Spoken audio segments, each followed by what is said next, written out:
Okay, welcome back everyone to the GSN Sustainability Summit, and welcome today. If it's your first time joining, I'm Maggie Dunphy. I'm the president of GSN Planet and really honored to be supporting this organization.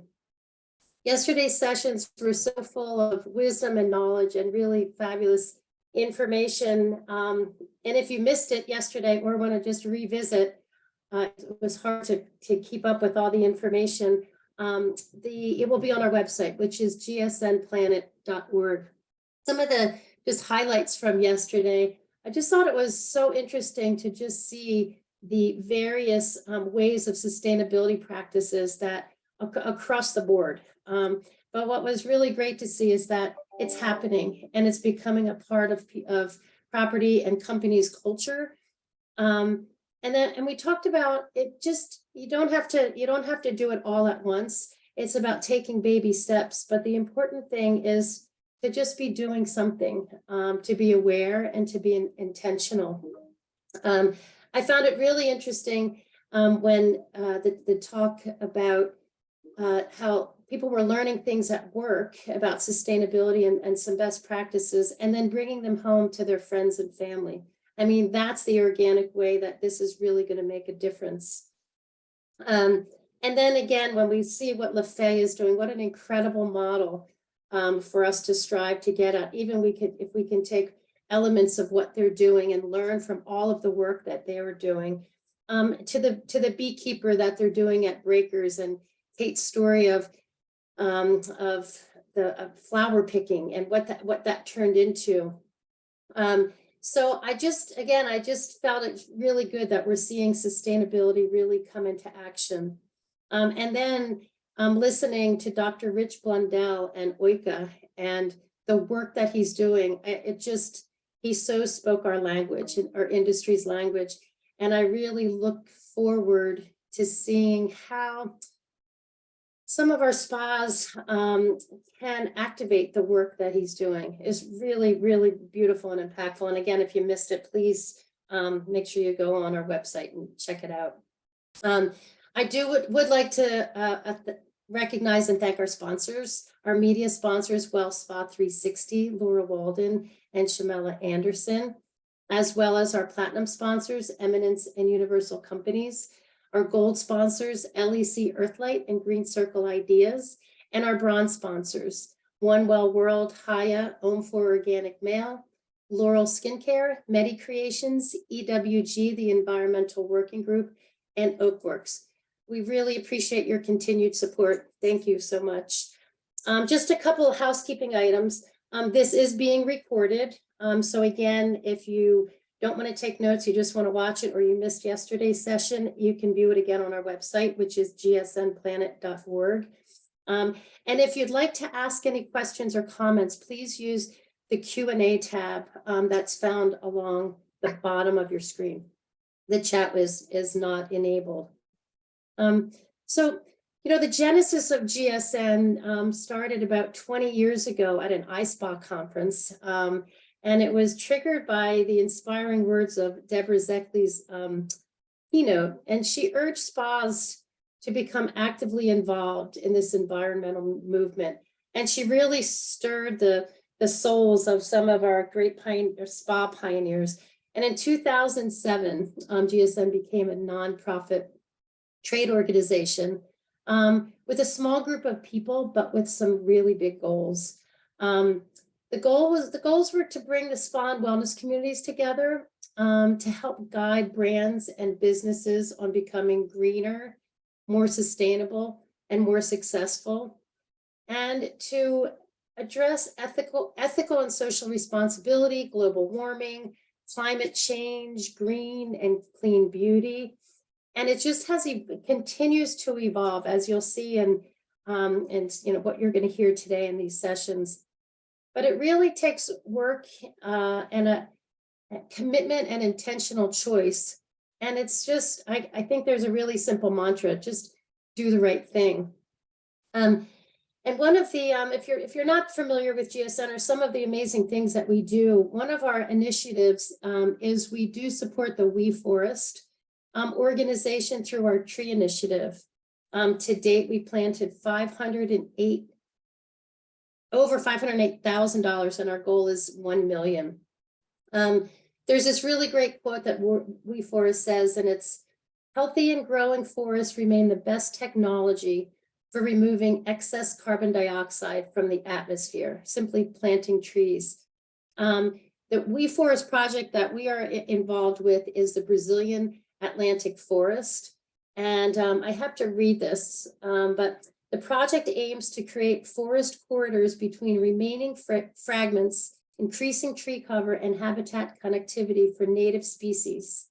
The community-based nurseries, seed collection, and planting activities are under the management of local people who, thank this project, are empowered to earn a living while restoring the forests. So again, with WeForest, we're not just having an impact on the physical environment, but on the people as well. It's really feels so good to be a part of it. And we have a video I'd just like to share that really tells this story and why we chose to partner with WeForest.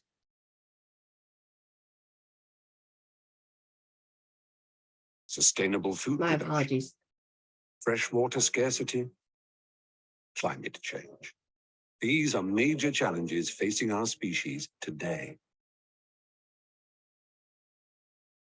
Our forests can play a key role in solving these problems, yet when we need them most, the forests of the world are falling.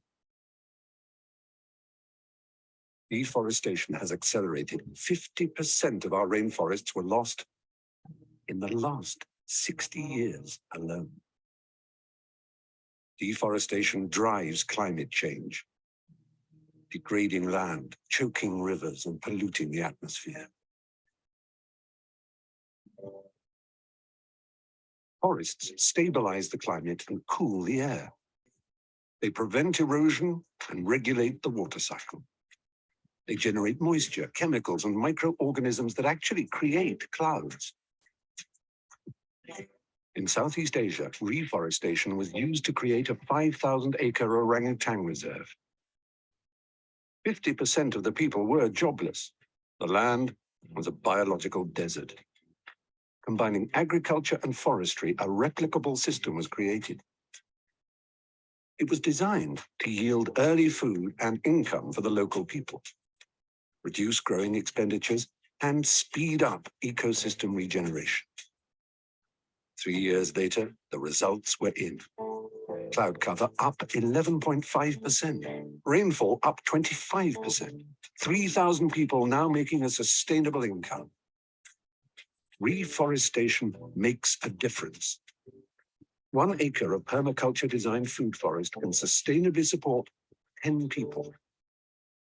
Wheat, less than 5. And oil, water, and pesticides are used in wheat's production. There are 39 million square kilometers of degraded farmland in the world today. Reforesting just over half using permaculture techniques would create an additional 2% cloud cover over our precious planet Earth. Currently, global warming is adding 1.6 watts of heat per square meter of land. If that square meter is covered by a cloud, up to 80 watts of the sun's energy is reflected back into space. A 2% increase in cloud cover could halt global warming in its tracks, long enough to develop technologies needed for a sustainable future for us all. Join us and be part of making it happen. WeForest.com or hashtag us on Twitter with hashtag WeForest.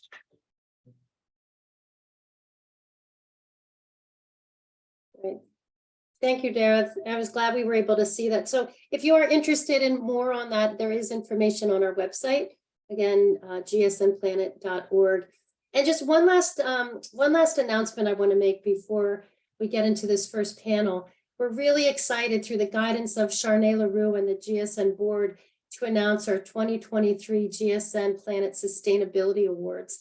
Again, we see the importance of what's happening, and we want this passion to continue to grow, and we want to honor those that are really being a part of this and these environmental and social efforts. So there'll be 3 awards: the Sustainable Spa and Wellness Facility, the Michael Stutzer Award, We have the Sustainable Innovator and the Sustainable Newcomer. Again, you can go on our website to find the information on this, but all entries must be submitted by August 31st. We'll have finalists announced on September 30th, and then our ultimate winner will be announced at the GSN Buyers Conference, which is being held in October at Grand Geneva Resort and Spa. All the information for this is on our website, and we look forward to seeing the nominations. So now, enough of me. I'd like to introduce Michel Bruggeman, and he will be introducing his panelists on the discussion of biotech beauty, something that I know this much about, so I'm super excited for this.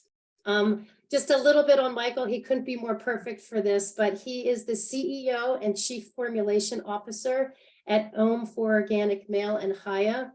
He serves on the GSN board as Community Chair for Sponsorship, and he just continues to evolve and grow and lead the charge in this wellness in action.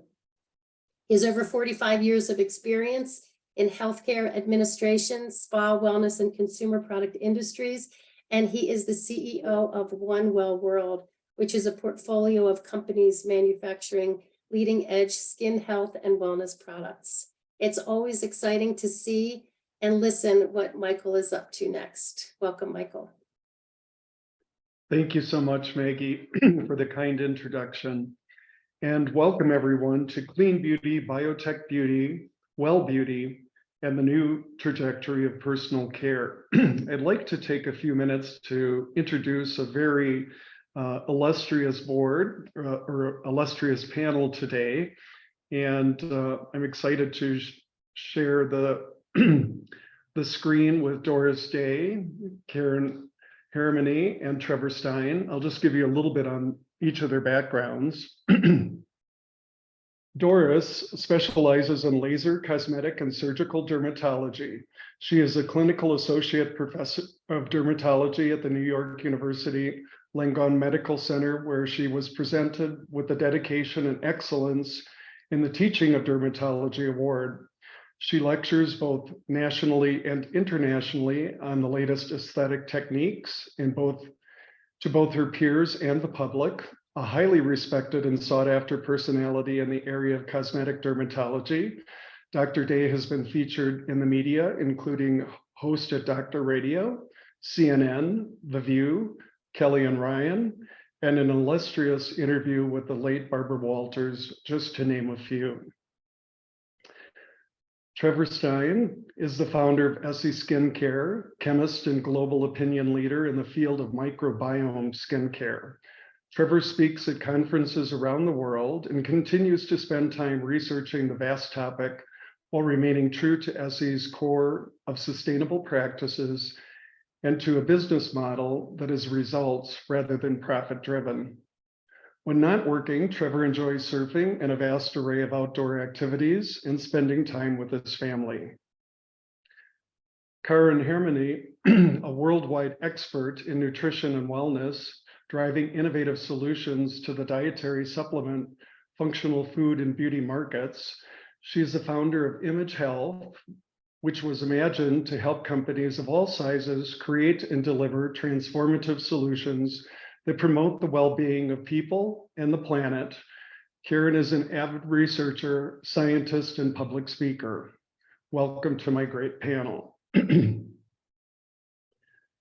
Before we get started today, I'd just like to share a couple of statistics that will frame our conversation. So I'm just going to pull up a quick couple of slides.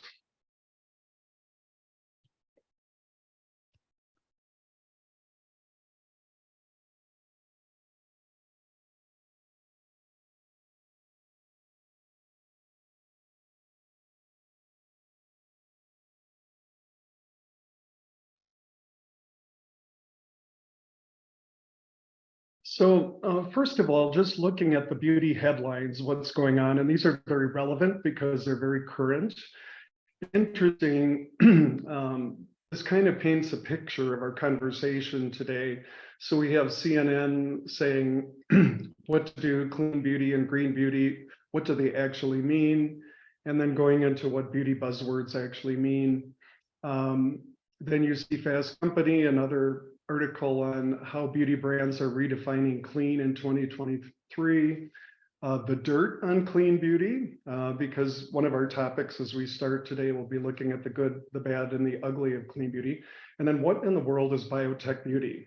So relevant topics in our industry and interesting to say the least. So here's just a couple of statistics that I think help frame our conversation. The global clean beauty market was valued at $7.22 billion in 2022 and is expected to reach basically $14 billion by 2028. That's a compounded annual growth rate of about 12%. Now, if we look at the beauty market overall, it's estimated to be $527 billion in 2023 and expected to hit $648 billion by 2027 with a compounded annual growth rate of about 5.3%. So we can see that clean beauty is growing very fast. However, it's still a very small portion of the market.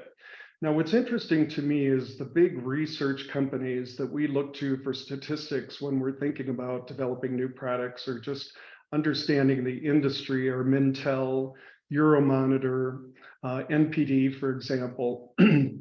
So we look to really qualified statistics to gain insight and be informed as to what's going on in the market.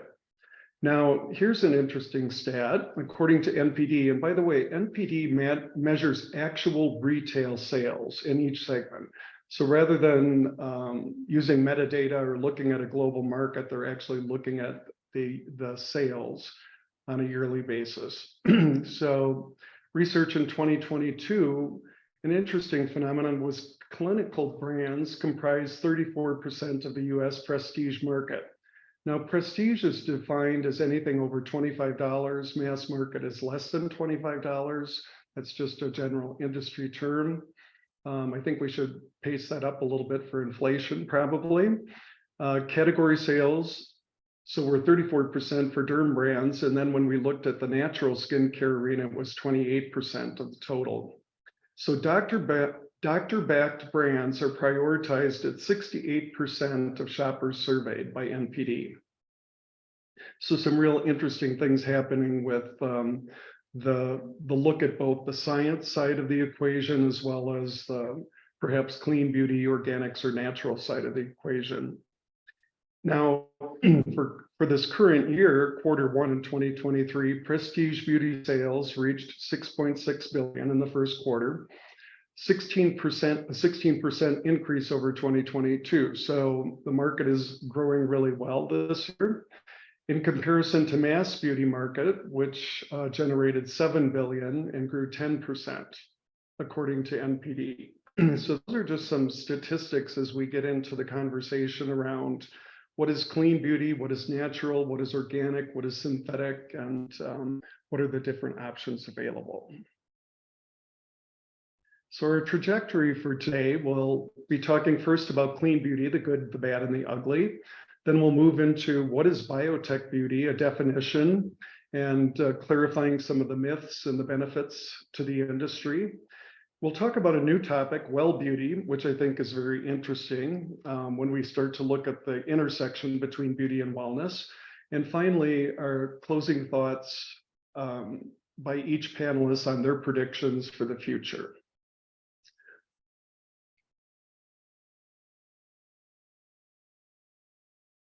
Okay, shall we get started? So clean beauty. Anyone who would like to just talk about that a little bit? What were some of the benefits of clean beauty when the movement started? Where do we see it going? What do we see its limitations? And anyone who would like to just start our conversation on that topic.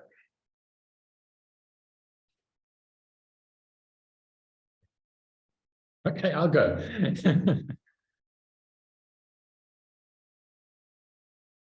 Can you hear me? Sorry. Yeah, I mean, so from my perspective, we've kind of woven a long path. We started in 2002, and I guess clean beauty then was even less defined than it is now. The organic standards were just being set. It was kind of everybody was claiming organic. And I think, I think clean beauty is almost even more vague than natural beauty. I guess if you're going to run along the path of clean, natural, and organic, there are at least standards governing organic now. A lot of the organic certifiers have standards for what is called a natural cosmetic or personal care product, but clean, I don't know, I don't think you get much vaguer. Yeah. I think when I think about clean beauty, I remember early on when my patients would come in and they would say, but this says it's natural, why am I reacting to it? And I would say, well, poison ivy is natural. A lot of things that will kill you are natural. So I thought of clean in my mind as an extension of what people are looking for in natural, but it can be synthetic. It can be made in a lab. It doesn't have to have directly come from the earth and then into your body or on your skin. But the idea is that the imprint of it was clean, meaning that your goal for natural is what this accomplished. And when I think of the ultimate idea of clean beauty, to me, it's clean from start to finish. It's clean in the creation of it. It's clean in the packaging of it, meaning that its mark on our ecosystem is only positive or mostly positive or somehow sustainable. And then what it does for your skin is also positive. Now, a lot of the products that are marketed as clean or natural that promote collagen building and hydration and all these other things may do that for the skin, but most of them to now, they're starting to a little bit, don't take into account your skin ecosystem and your skin biome. And so they may be knocking out the natural microbes that live in your skin with their ultimate goal of giving you hydration. So they're trying to replace what your skin does by itself. And I think of clean as taking into account all those different elements. And of course, there's a lot of building blocks to this, so we have to put it together, but that's my idea of where I think clean is wanting to be. Awesome. Thank you, Doris. And maybe I can complement a little bit. I come from the nutritional aspect and beauty from within, and definitely these sectors are merging in this notion of looking for a clean approach, whether it's what we put into our body and whether it's what we put on our skin. And I very much agree that the definition may change. And I think something that really, I think Doris, you touched on it today, it's not even as much, only the ingredient itself and what it does to our skin, but actually the entire ecosystem. How does it affect the microbiome that is within us? And how does it affect the environment? And how is it good for the planet? And so on. So I think it's becoming more broad. Thank you, Karin. It's interesting because clean beauty actually has its roots from, I believe, in doing the research from the detox market and Credo. When detox market and Credo first came on to the forefront, what happened was they developed a list. So it's very much ingredient driven, very much like EWG. So there was a list of restricted ingredients that would not be available in their stores. And they just pretty much set the standard of clean beauty, and that started, generating the buzz around it. One of the problems, I just want to add to that, I'm sorry to interrupt you, is that when you eliminate an ingredient and you say this is bad, what you don't take into account is the concentration and the overall formula. So even with preservatives, parabens became the devil. But in reality, parabens, you need so little and they do so much. And if we research them a little bit more, we may find that there are dosages of parabens that actually do more good than bad. I mean, it has to be studied, and the effect on the biome has to be studied. But then every group who comes out with these lists, they also have an agenda. So I feel like, our trust in any organization to come up with a list that tries to squeeze everything into all good or all bad becomes problematic. And once the public gets a notion that I can't use this, then all of a sudden, these products go out the window, when in reality, they may have had lots of good uses. Doris, that's a great point. Go ahead, Trevor. We've seen a bit of that as well, where brands are claiming that pretty much every ingredient that they don't use is toxic or in some way dangerous. So yeah, I think it's always best to have an outside certifier.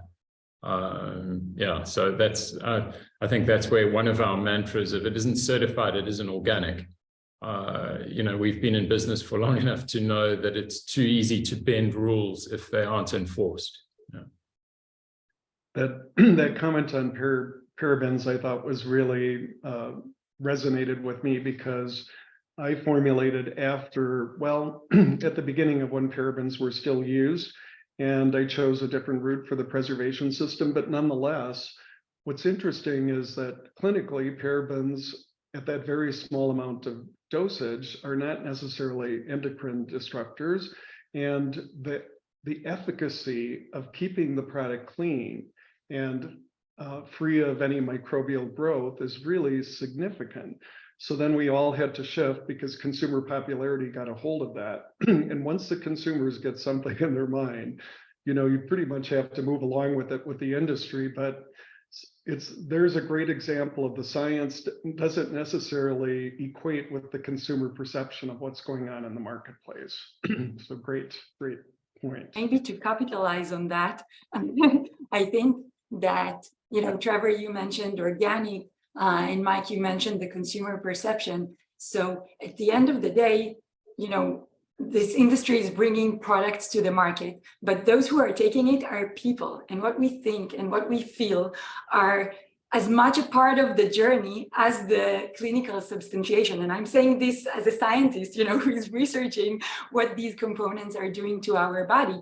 And at the end of the day, even if we eat the most organic foods and we put only organic ingredients on our skin, but we are stressed and we are emotionally drained, then all we get is organic stress. And so part of it is also, Mike, to your point of educating the consumers why this is good for you, not only why this is bad for you, because I think the notion of clean beauty came out of fear, out of what are we taking that is not good for us, that is dangerous for us, and we are fearing that. And when we take products out of fear, or when we eat out of fear, this is causing a biochemical reaction in our bodies that is just, you know, capitalizing on that fear. And so I think one of the things I'm very passionate about is that educating the consumers also on the benefits of why this is good for you. Why am I taking this? Why am I eating this? Why am I putting this on my skin? Is a way to capitalize on the good benefits and actually to capitalize on the placebo effect. And it's not a, you know, as scientists, we tend to say we want to show the effect over placebo, and placebo is the enemy. But actually, as people, we want to help people get the most and synergize with the science that we create in the lab. Karin, you bring up such a great point. As a formulator, and as formulators, we all know, right, that the sensorial aspects of a product can outweigh sometimes the actual results that are produced by the product. So those two factors have to really be weighed carefully because of the placebo effect, as you said. It's really great. The one other point I wanted to make on clean beauty that's kind of interesting is that now all of the big research houses, Mintel, NPD, Euromonitor, have picked up on that category, and it's actually defined as a category. So once the big research houses grab onto it too, it becomes something onto its own. Just like naturals and organics are a category of research today, this is also a market that's a category. Our next topic that we're going to talk a little bit about is biotech beauty. And biotech beauty is not a category yet that's actually measured by the research houses. And yet it's such a phenomenal tool for all of us who are formulating. I'll give you just a brief definition, and then I'm going to turn it over to our panel of experts. Biotech skincare uses active ingredients that are synthesized by genetically engineering microbes, yeast, and bacteria, for example, in a strictly regulated laboratory setting. As a result of the manufacturing process, this adds that these ingredients are a combination of microorganisms, bio, and engineered DNA of microbes, tech, hence the term biotech. Since biotech skincare ingredients are produced at higher reliability with better quality control and have lower adverse effects on the environment, including less water, less pesticide contamination, no soil erosion or degradation, and biodegradability. So this is, I think, the forefront of where ingredients are headed. We're seeing a lot of multi and complex actives today that are not just one pure extract, say a rosemary or saffron or mint. We're seeing the combination of multiple actives to create a synergistic effect on the skin.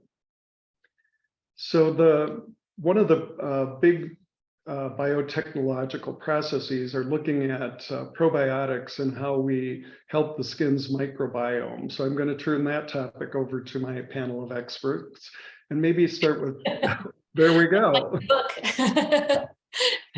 That's awesome. Yeah.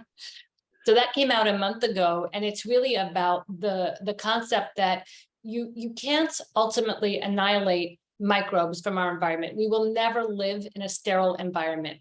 And we've all just been through a very difficult time where we had to be extra careful about washing and being extra careful about germs and exposure. But in the end, what we saw on the other side is that over carefulness made us sicker in many ways. We saw a lot more illnesses, flus, colds, a whole bunch of other things that came afterwards because of our decreased immunity. So in the book, we actually start out with the chapter looking at the wolves in Yellowstone Park and how they were bothering some of the visitors. And so they thought, okay, well, we'll just get rid of the wolves. But what happened, you see this downstream effect that when they got rid of the wolves, then the elks had nobody to eat them when they overgrew in their population. They ate all the foliage. So the foliage was gone. The place looked horrible. The birds that relied on that foliage for their nests had no place to be. So they stopped migrating there. And the whole place basically just fell apart and looked like a barren desert. And it wasn't until they reintroduced the wolves that things slowly came back around. So in the end, our ecosystems are what they are, and we can't totally fight Mother Nature. We have to learn to live with our ecosystems. And if we learn to curate the microbes, because when we do a culture of the skin, somebody has an infection, we look for overgrowth of certain bacteria, which makes sense. You want to know what you have to target, but we don't look for what's missing from the normal biome. And in many cases, if you replace what's missing from the normal biome, those microbes, we're keeping the pathogenic ones in check.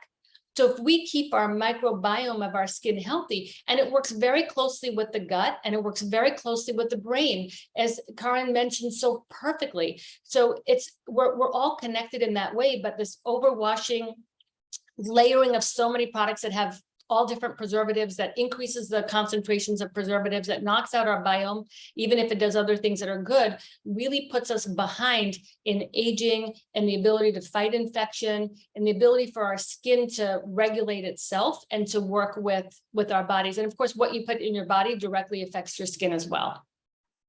Awesome. Trevor, you've been working for years on this topic as well. I'd love to hear your insight and how you work with one of the major challenges with probiotics, the microbiome, and delivering or getting healthy microbes to the skin or bacteria to the skin is the preservative systems in skincare. So many times it would basically render all of the probiotic activity useless. So Trevor, talk to us a little bit about how you've overcome that and some of the research that you've done. So we started around 2010 with prebiotics and tyndallized probiotics. So tyndallization is a process where you can heat kill a microbe and leave it intact. We've found in our research that we get around about half or less than half of the effect with a dead microbe. So, you can still occupy binding sites on keratinocytes. You can still improve barrier function by some cell signaling, but you're not getting the full effect of the live microbe. So our technique was to spray dry into a vacuum. So we use a very large vacuum pump to pull a chamber with very low air pressure. So water boils at about 55 at that pressure. So we spray very fine droplets, And before that droplet hits the side of the chamber, it has encapsulated the microbes in it. So, and they're only exposed to 55 degrees for under 0.4 of a second. So they live through that process, and you end up with a tiny sphere of microbes encapsulated in a bubble. And then basically we distribute those under nitrogen. So we have a nitrogen atmosphere. We distribute those into an oil-based product without preservatives. And those spheres are imperceptible to the client, but they do dissolve once the client sprays a mist on the surface. So that releases the live. In our case, a lot of the time it's lactobacillus, but we use several different strains. I think, can I just complain about the definition of biotech? It doesn't necessarily involve genetic engineering.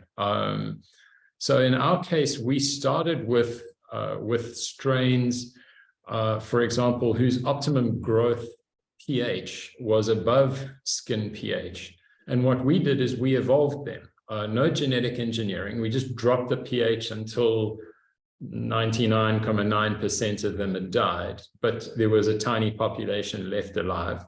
And we grew those guys at low pH, and we just kept doing that generation after generation. And you'll be amazed at how far you can go with breeding without the need for genetic engineering. So we evolved our strains in a few different directions. We've optimized for hyaluronic acid production. We've optimized for skin pH growth. We've optimized for a few different variables. But yeah, I think that is technology that we've been using since around 2016, 2015 to deliver live probiotics on skin. We have other techniques now, but we still rely primarily on that technology. Yeah. It's so great. That's fascinating. I think, Trevor, that technology sounds incredible. I think the direction is going to be now, as we learn about the natural biome of the skin, to look at what naturally grows in the skin. So lactobacillus is great for the gut, but there's now strains. So one of the things that in the research for the book that I found is that when you look at acne, right? Acne, we always blame C. acnes, the bacteria that we say, okay, that's causing acne. And if we knock that out, and actually it worries me that there's so many devices now that are knocking down the sebaceous gland to get rid of that bacteria, when in reality, it turns out there's strains of that bacteria. And if you look at ones like C. acne defendans, that actually is more in healthy skin than in unhealthy skin. If you look at people with eczema that's active or psoriasis, they have less of that C. acnes bacteria than healthy skin does. So if we restore that natural biome, the skin will repair itself. So I would love to see, Trevor, and I'd love to talk to you, to put a plug into our panel here about looking at natural microorganisms from the skin to make pre and probiotics that way, because I think that's where I see clean beauty going. And I wonder if you have that going on. We do. So we're looking at a couple of corynebacteria. We're looking at Staph epidermidis. And I know of two very well-funded groups that are looking at C. acnes in an anti-aging capacity. Yeah. And when I say well-funded, I mean by the globe's largest companies. Yeah. Good. So as we age, the C. acnes population decreases. So there's a correlation that we should pay attention to.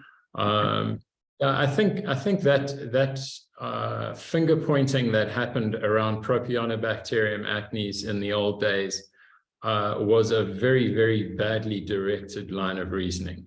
If you look at now how acne is being viewed from the microbiome space, and we've built products for acne, it's a very different headspace. You're controlling for inflammation first. The overgrowth of E. acnes that used to be targeted is literally made possible by poor barrier function in the sebaceous gland and the ingress of plasma, and then the overgrowth of. So if you fix barrier function, you help inflammation, your job's largely done. Yeah. But you can't. Yeah, you'll be so disturbed to know that now these companies that make devices are making devices that knock out or decrease sebaceous glands. And that's, I know, it's not going to help barrier function. It's not going to help the acne in the long run. And they're targeting it for everybody. I get if someone has a very special case of cystic acne and it's one thing, but for the average person, no, it worries me. Yeah, that's typical human arrogance, to believing that they can do better than nature. It's Right. I so Karin. connect to that, and I think, you know, many times that's also the difference between pharma and anything that is natural.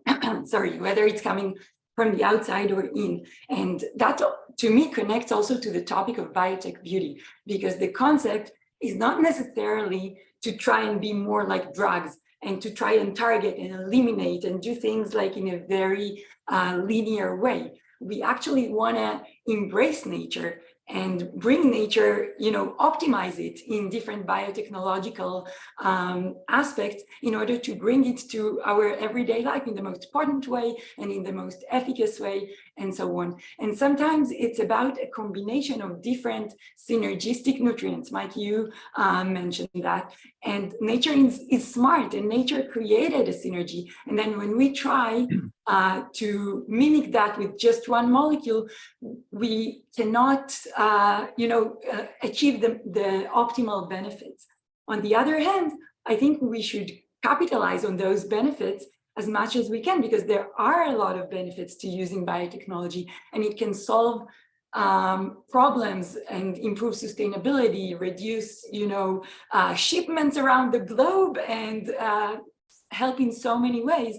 And I think today we are starting to see these industries really trying to engage the benefits that can be achieved from synthetics, from stem cells, from different aspects of these industries, not in order to bring something that is different than nature, but actually to try and mimic nature and to try to Support optimize and support and enhance what nature brings us. Always brilliant points from Karin. The topic of the microbiome is big indeed, and it's definitely the next frontier, I believe, in skincare. Biotechnology also encompasses some other areas as well. And I love that, Trevor, you kind of pushed back on that genetic engineering, because when I was first looking at the topic, I was being an organic farmer way back when in Wisconsin. I was like, is this a genetically modified organism, or is it, what's really going on here? And it's not. And in fact, in lab grown ingredients, you're using a plant substrate that could be organic in nature, that's just going to be replicated over and over again, and with so much benefit to the environment. So from a sustainability perspective, this is where we're headed. With ingredients. And along that line, let's just talk about plant stem cells for the moment. The fact and the fiction with them, what works, what doesn't work, because there's also a lot of hype in that area. Who's going? Trevor. So I think, I think from the consumer point of view, if you had to ask the average consumer, okay, so you're buying this product, it has stem cells. I think they might be a little disappointed to know that there are plant stem cells in the beginning. So, okay, that seems a little bit less relevant. And then they learn the stem cells are dead. And then they learn that the stem cells have been ruptured into tiny pieces. And then surely they're wondering, well, how's this different from tea? So I mean, I just think it would be great to break apart where the marketing hype ends and where the actual the rubber hits the tar there. Yeah. And maybe to add that plant stem cells can have different uses. And, they are more common right now in cosmetics, and what, Trevor, you described, and maybe a bit of, that is going too far. However, these are cells that have so much potential in helping us in different ways. And we are starting to see this in the industry of how can we utilize stem cells in order to get those natural ingredients. So, if you're taking a stem cell from a berry or from, a tomato, and you are extracting, and you have a way with biotech technologies to enhance your ability to extract natural ingredients that are not synthetic and lab grown, that are closer to the way they are in nature, but that have, can be produced in mass production with sustainable ways. So it's not necessarily in the traditional use that we have been grown to, identify in cosmetics, but also using plant stem cells in different ways to support the beauty and the nutrition industry. I think the problem is that the companies that I've worked with and consulted for are very nervous about the FDA and about guidelines and what they can and can't say or can and can't put in their products. So plant stem cells were a safer go-to because the FDA doesn't question it. If you had human stem cells, or actually stem cells that were more natural to us, plant stem cells have great qualities, but they're really natural to plants. And there's what our stem cells could do, and the things that I use in the office that I can do are different than what they're going to do at mass production levels, both in terms of quality and cost. And the problem I have is that there's two levels of things. There's what you can say and what it actually does. So if you do just enough, you can say stem cell, as Trevor was alluding to, like you can say stem cell, but then that consumer gets a product if they really learned that these are not actually what they thought, and really the idea of it is just a label. It's disappointing. And I think we really need is a way to distill that down so that the consumer can know really what they're getting, not just enough for someone to be able to use the word and the term. And that's, I think it's complicated. It's complicated for so many reasons. One is the claims that a company can make before the FDA starts saying you're a drug, not a cosmeceutical or cosmetic. And it just goes down the line from there in terms of cost, even of producing these products and sourcing them. Absolutely. And I think Karin, we are, sorry. Go ahead. Go ahead, Karin. I think it's important, like, what are consumers thinking? That this connects to how we started.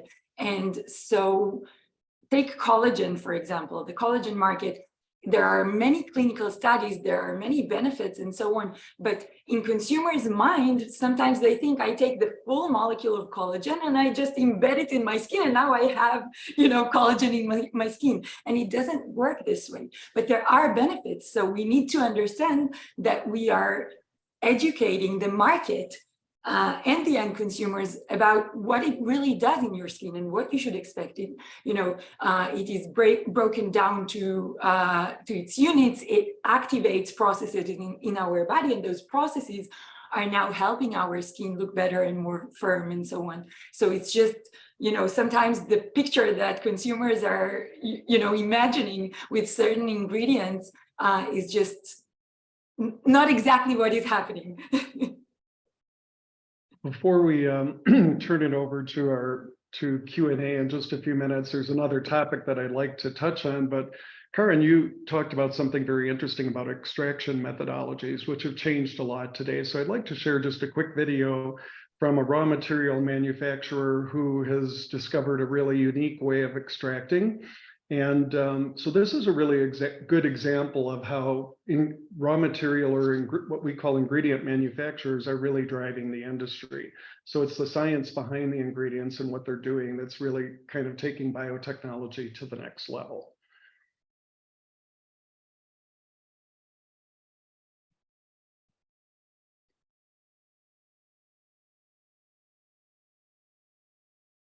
There's always 3 steps to this. So.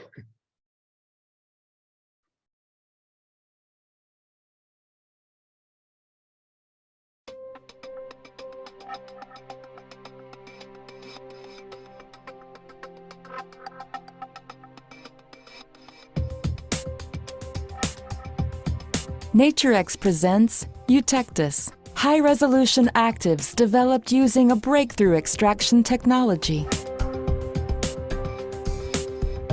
In nature, plants are subjected to environmental stress that can compromise the integrity of the plant cell. Under extreme conditions, when plants are deprived of water during drought periods, a waterless liquid phase plays a crucial role in plant survival. NADES, natural deep eutectic solvents. NADES store and transport certain plant metabolites that are not entirely water-soluble. On a cellular level, simple molecules known as osmolytes, amino acids, sugars, and organic acids, are concentrated and combined to form NADES.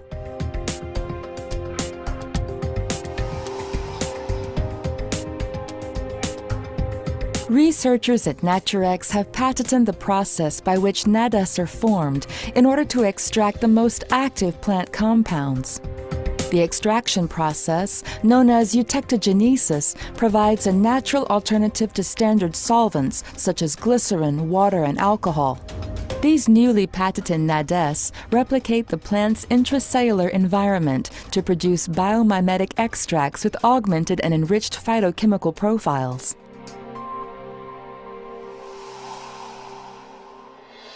Each plant possesses a very specific spectrum of diverse active compounds. Eutectus reproduces the full panorama of the plant profile.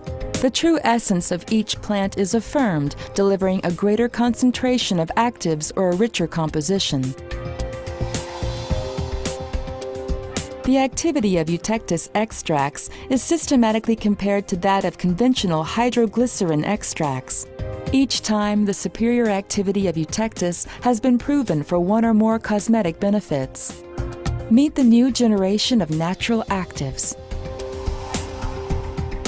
Eutectus high-definition actives of 100% natural origin, approved by EcoCert Cosmos, are biodegradable, environmentally friendly, non-volatile, preservative-free, easy to formulate, and easily miscible.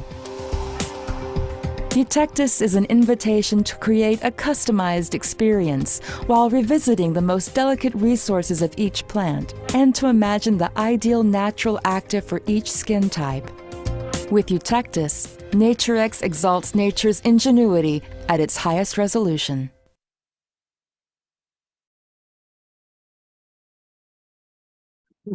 So just one example of how the industry is really pushing, leveraging science and blending natural with science. We're touching on biomimicry and biophilia, which is really learning from nature at its best. The last topic I'd like to just touch on, because we're hearing a lot about epigenetics today and upregulating and downregulating gene expression for the benefit of skin care. Who would like to start off on that topic? I'm happy to take it. So yeah, and I've led many studies, preclinical and clinical, looking at what is the molecular mechanism behind the benefits of the different phytonutrients in our body and in our skin. And by the way, sometimes what is happening in our body is what is, radiating in our skin, which is part of the mechanism. So these are interconnected. And I think today more and more, and this connects also to the topic we touched on before on single molecules, single pathways versus multiple pathways.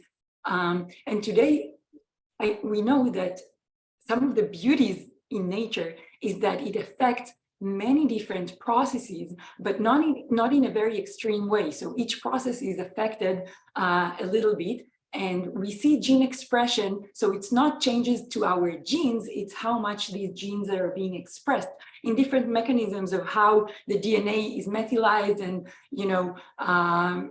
there is a lot of science behind it. But at the end of the day, we are looking at what is happening to the expression of the genes.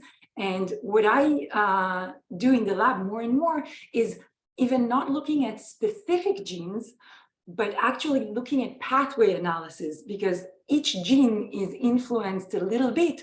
But if you zoom out and understand what is happening across a certain pathway, then you see a fuller picture.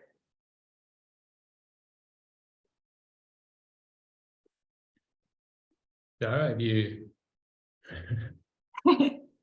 got any comments there. From our point of view, in terms of influencing gene expression, it's difficult to find something that has the complexity and volume of the microbiome. So if if it's one thing to pull out a single molecule and go, oh, okay, that's, this can influence gene expression in the following cells. There are 20 million genes to fiddle with. We're still not entirely certain what all of them do. And when you're looking at something as complex as the microbiome, hundreds of species interacting with each other, even if you're looking at C. acnes, there are 74 different strains of that have been described already with very different expression, sharing as little as 70% of their genome, so they're radically different, some of these strains. And just think of that soup of chemistry that is having an effect on the way human genes are expressed. I think it would be a very rapid jump to presumed knowledge to start tweaking individual gene expression as if we knew what effect it was going to have on the because the human affects the microbiome, and as does the microbiome affect the human. So yeah, just thorny territory. Not even that, it's everything we do.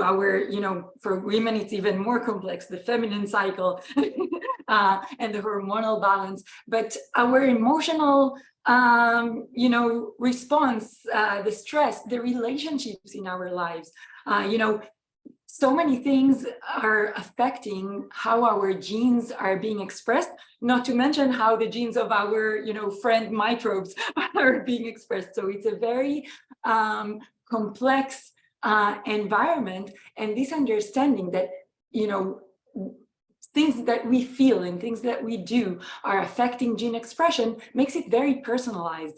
And so, to your point, Trevor, you can never know exactly how you will affect a certain person. And even if I take myself, I can be affected in different ways throughout the months, throughout the day, throughout, my journey in life. And I think what we as an industry need to bring is really this understanding. First of all, this humble understanding. And second of all, how can we really bring something that can help balance and that is not too extreme, that can really affect different pathways, and try to find ways to optimize and synergize so that the overall effect is beneficial. And usually nature does it best. Yeah, I think the problem is, if we look at it from the top down, really, is that genetics are important, but they're really a small part. If we just take the skin, of how the skin ages, 90% of how your skin ages is epigenetic. So it's UV exposure, it's stressors, it's what you put in your body. And then when you add into that even circadian rhythms, like the more we study, the more we learn, there's more complexities to it. And then the most difficult part is that we live in a time and in a culture where we think that there's a pill for everything, or there's a simple solution for everything. We all want that magic silver bullet that's going to just make everything better. So people can come in and ask for injections or lasers or this or that. But in reality, that alone isn't going to help someone look better. If we get rid of all their lines and wrinkles, they won't look younger if their skin quality is not good. And so it's really the understanding that it's the emotional connection of them and their self-esteem. It's what they're doing for themselves around what we do. It's their skin quality and how they take care of it. And we can support that by the understanding we currently have. But as Trevor was saying with C. acnes, we're going to have to start giving them new scientific names and not call them C. acnes anymore, because they're not alike enough and they act so differently in the skin. Some are so good and some are so bad that I think that they're going to start calling them something else and having to recognize that things we put all into one category, like Staph aureus. It turns out that there's strains of that too. And you see it overgrowing in all these infections, but meanwhile, it lives in your skin normally too. So it may be that we just have to help balance those strains. And the more we understand it, if you're the consumer and you think, oh my God, that's the one thing I need, you're going to be misled, because as Karin is saying, you're always going to be off. But if you understand it, it's like, okay, we get it. These guys have to play nice together. And all I have to do is do my best. Try to get enough sleep. Try to laugh every day. Try to be social. Try to wash my hands when I need to, but not too much. Just try these things, and you don't have to be perfect all the time. You just have to be good most of the time, and your skin and your body will forgive you for the rest. So, and then things will happen, and then we'll address them. But it's getting to that level of mindfulness where there's acceptance. And looking at it also as really what it is, well beauty. It starts from our wellness and it radiates on the outside. And at the end of the day, our emotional makeup and our mental makeup are far more substantial than any makeup we put on. So just helping people through their journey feel better about themselves is part of this journey. It's the most important part. Beautiful. You're on mute, Mike. That's a great way to sum up the conversation today, because well beauty is truly my passion, which really encompasses everything. You know, it has to encompass more than just the physical side of skin wellness, the social interactions that we have, our mental well-being, our emotional well-being. Do we have physical exercise? Are we eating well? Are we intellectually challenged? All of these pieces play out on our skin. So I think that's where we're all headed on this particular call. And who knows, maybe we'll write a book on well beauty in the not so distant future. I'd like to open it up to questions if anyone had questions from the audience. I do have a question, and I would like to encourage anyone in the audience to please use the Q&A, and you can type your questions in there and I will raise them with the board. My question is, how do you know that a product's claims are actually, and their ingredients are actually going to produce the results that they're promising? I'll tell you one thing that's kind of interesting on that, because measurement devices are becoming much more sophisticated over time. AI and facial scanning is becoming quite sophisticated. I would say in the not so distant future that devices are going to be measuring whether or not anything's effective. So there's plenty of them that are out there today. And I was just at Suppliers, Karin and I were both just at Suppliers Day, which is an ingredient show in New York this week. And one company just introduced 2 new actives that actually promote sleep on the skin. So, and they were able to strike up a partnership with Fitbit and do a special module where they were actually able to prove that by using topically skincare, which also appealed to the olfactory receptors, that a person would on average have 15 more minutes of sleep per day after using the products. So I think we're going to see that technology is going to come along, and there's going to be few places to hide in the future behind what I would call false claims. That's great. Thank you. And then another question for you all. When do you think the beauty industry will finally just get rid of plastic and take a role in leadership and sustainability? I think it's coming. I was just in France for a meeting, and I walked through pharmacies there, and I see that they've started to make the switch. We're a little bit behind here, but I think the effort is underway. And then there's a few things. One is they have to go through testing to make sure. And, you know, a lot of times from what I've seen is that the outside is paper, but you have to have the lining as something that's not, the product won't leach through, or it won't affect the quality of the product or the shelf life. So it's not that easy to just say we're going to switch off it. There's a whole process that goes through it, but I know that it's a priority, and that it will happen within the next few years at the longest. I think I'm seeing it more and more, and I think it'll be coming on even stronger once they figure it out. We've been trying really hard, we package overwhelmingly in glass, but you need a closure. It's at some point you need, and we've looked at the environmental impact, of card lined by plastic, but that basically obviates the possibility to recycle the plastic or the card. Yeah. In cradle terms, that's called a monstrous hybrid, where if you're looking at complete recycling, which we do a lot, as soon as you blend two materials, you're dead. You're rapidly heading toward what they call downcycling, and you're in serious sustainability trouble.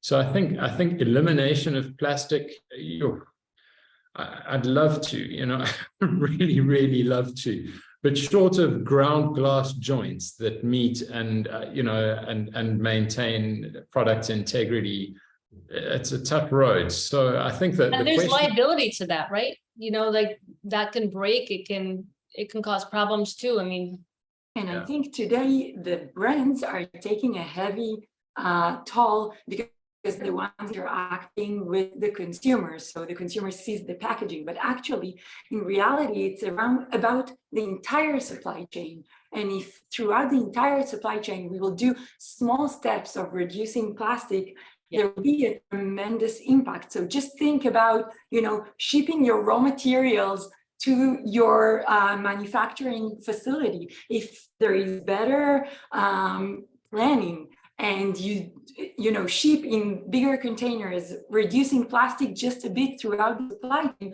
you're already making an impact. Yeah, that's what I was thinking too. That's a great point, Karin. And if you even just think about how it's packaged to deliver and what they put it in that you have to open and then throw away. How much do you throw away when you get stuff from the store? It's like, I feel like by the time I get to the product, I've already created a whole bag of garbage, and it's infuriating. I don't want any of that, but apparently there's reasons for all those steps. And some of it comes down to regulation of how things have to be packaged and how things have to be transported. So it's not even that easy for the companies. We can get mad at them, but they're following rules that they have to follow. But small steps of minimizing where you can. A lot of things I saw now, they're in bags as opposed to in plastic tubes, jars, or even minimizing plastic that way. And there's a lot of reusable things. So there's ways without totally getting rid of it.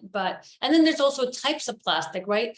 And I think, Trevor, maybe you could speak to that, the different types of plastic. Some are better than others, and they're working on that. Yeah, so that's what I was going to point out is, not all plastics are equal at all. Yeah. So we're really tightly regulated by EcoCert with which plastics we're allowed to use. Polypropylene's fine, PET's okay. Those are both indefinitely recyclable. So that PE container can become that PE container. So what we watch out for most is what single plastic closures. So we package in glass. Glass is beautiful. It's indefinitely recyclable. And if it gets into the environment, it's not a massive issue. The plastic is a little more tricky. You really, really want to make sure that gets recycled. So PE, PP, the plastics that are clean, I mean, they're not perfect. No way perfect, but they're clean in their production. And are less environmentally damaging once they hit the environment. Those are the ones that we're allowed to use. The ones that are not recyclable, sands and a whole lot of other plastics, those are one track. That thing's going straight to landfill or into the environment. It's not a great result. So yeah, I really wish we could get away from plastic, but it's a thorny territory as well. Yeah. You hit on such an important topic because like sand, for example, is used in many prestige cosmetic containers, right? And so consumers could do well by just really understanding the types of plastics they're purchasing. And if they're really interested in sustainability, there are definitely easy ways to figure out what is better than. And Karin, what you were saying about the whole transportation cycle and the whole ecosystem as well, we're noticing that most manufacturers today are moving to powders. So when you buy a raw material, it's coming in a powdered format versus suspended in a glycerin or a water or an alcohol.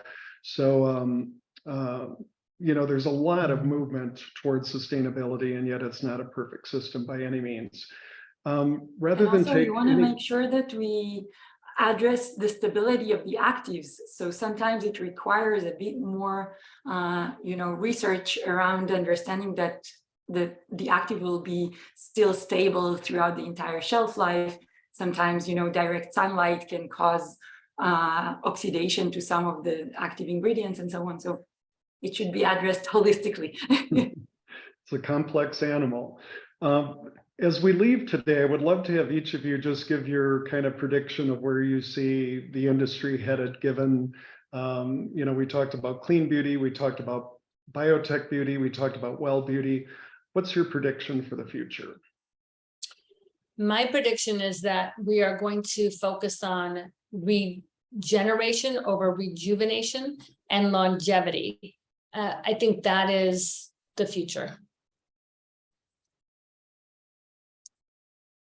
I see the future also in the messaging. So messaging of self-care, self-love, and just embracing this notion of, taking care of yourself with love rather than with fear is something that will continue to evolve. I think, we're early in the time of results-driven skincare. The promises were fairly hollow through the 1900s, and now we're getting a bit more serious about it. And as you pointed out very rightly, there's going to be measurable results that are in the hands of the consumer soon. I think what you're going to see is a bit of a bifurcation in the skincare industry, with one group looking for skin's appearance, and there'll be a group that'll appeal to, and I think it'll be the majority, and I believe that you'll have another group that'll be looking after optimizing skin health, the underlying health of the skin. And I think it's a subtle difference, but I believe it's going to be, the ramifications are around how people see aging and what their plan is. Is it a short-term one or a long-term one? Yeah. Trevor, that's exactly what I meant by regeneration over rejuvenation. That I totally agree with you. And the self-love and self-care is where it's at as well. So, but that is the difference. The rejuvenation is that healthy, well skin, and the rejuvenation is just better looking skin, but it's not necessarily better skin in the long run. Just to close our conversation, I loved our dialogue today, and I think it's been very enriching. And I'm such a fan of well beauty because I believe that it is the intersection of aesthetic beauty, but also internal beauty. We've talked so much about how the industry has promoted the pathology of perfection over the years, and it's really about being comfortable in your own skin and finding out, what are the best ways to enhance what we already have versus trying to make us feel like we're not living up to some unattainable ideal. So I wanted to thank you all for enlightening us today, and well beauty is on the forefront, in my opinion. Cool. Thank you, Mike. Yeah, really nice. Thank you. It's great talking to everybody. Thank you all. Bye. Bye. Wow, that was a lot to unpack. I think I have more questions now than I had before, but I think that's good. I think that's how we learn to grow and get better. I was trying to figure out how to tie this all together while still listening to you, and I think it's interesting the talk that we had from Dr. Rich Blundell yesterday about the earth and nature and our planet and that ecosystem, and that focus today was on our personal ecosystem and our own microbiome, which the earth has as well. I think there was then I loved how he came full circle, ended up talking about the packaging and how that has an impact on what we were talking about yesterday. But to sum it all up, we have to keep continuing to learn from nature, I think, and again, I can't even pronounce half of what you said and words or remember it. but that like paralleling nature and not to fight nature, but to understand nature. And I think as we start to look at that in all of the realms, that well beauty is going to emerge naturally through it all, organically through it all. But thank you so much. I thought I knew something, but I have a lot to learn. Thank you. Thanks for including me. It was so much fun. Great talking to all of you. Thank you. It's you. been an honor to have you. Thank you. Thanks, Mike. Bye. Bye. So, wow, that was a lot. So much information there. I think one of the hard things as we move forward is these claims that, and what do we believe and what do we don't believe? I think it's everywhere in the world, and unfortunately it's here with us. But I think it was I didn't know how to ask the question, hopefully so many of you on the call today are going to ISPA, and I think next week, and I don't know, I think it helped. I hope you go and look at things and ask questions through a different lens and a different perspective, because there's just so many layers to it all.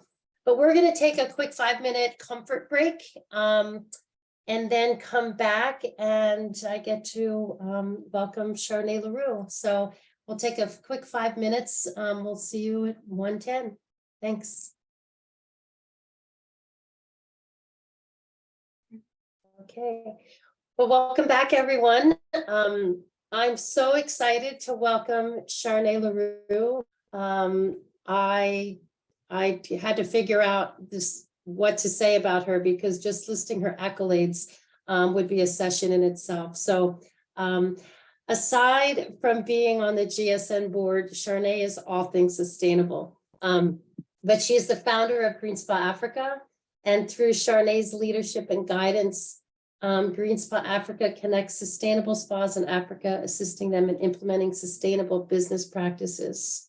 She developed the first organic spa in South Africa and has received the prestigious Linnewiel Award for Unique Spa, and also an award for excellence from the Regional Institute for Architects in recognition of sustainable design features. She has published a number of articles and essays, including the Green Spa Guide, sharing her knowledge of green building principles, fair trade, organic cosmetics, and sustainability with the well-being industry. Today, we're so honored. We're so honored to have her on the GSN board, but she has worked on this calculator and has been through many renditions. I think I heard her say for 10 years. And we're really, this tool is just going to make it really an opportunity for us to take those small steps that we need to in our properties or in our practices. And through the guidance of this, really makes sustainability an attainable goal for any spa. So again, there's so much I could say about this wonderful Charné that just listening to her makes me smile, and the difference she's made in the world. So welcome, Charné. Thank you very much, Maggie, for that awesome introduction. Hi, everybody. And Dara, thank you very much for looking after the technical side. Yes, I think we're just going to look at just a sneak preview of what the calculator does, and then I'll start.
Great, thank you. So that just gives you a very quick view of what the calculator is all about. And I'm going to spend some time towards the end of my discussion just to go through some of the new features that we've added and do a bit of a demonstration. But I'm first going to talk a little bit about the beginning. I want to step back and consider where we actually want to end up with our sustainability program. And I was really quite pleased to hear Mike opening up his discussion with numbers and using numbers to tell a story and to deliver information, because that is really where we need to end up, is using figures and a measurement process to help us understand our sustainability impacts. And that is what I refer to as our ESG performance management processes.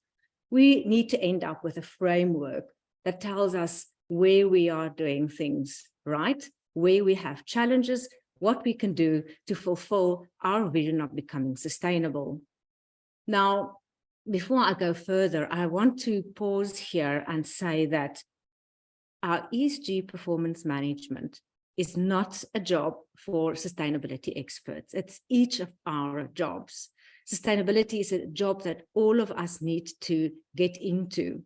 And I think it is a wonderful opportunity for us as an industry to step up, because we are wellness experts. We understand exactly what it means to be well. We have delivered that for our guests. It is such a short step that we need to take now and become leaders when it comes to the wellness of our planet and the wellness of our people. And I don't know if you know who the leaders are at the moment globally when it comes to sustainability. It's the bankers and the insurance companies. And that's just such a weird fit, because I don't think they are well. We are. So I think here is our chance to come up with a leadership role and taking that wellness that we give to our guests and bring it all the way into our holistic system. Now, when I talk about the ESG performance management system, I really refer back to corporate governance processes. And these are the processes that we all follow when we want to execute a new marketing plan or a new business strategy. And there are 5 steps involved here. The first step is to set a strategy. So when you've decided that you're going to go green and that sustainability is something that your spa, your wellness center wants to pursue, you need to decide what your vision is. What is it that you want to achieve? How long do you want to take to get there? And what is the road that you're going to take? So that is your strategy. The second step that you will want to take is to engage with your stakeholders. Kate spoke about that in detail yesterday.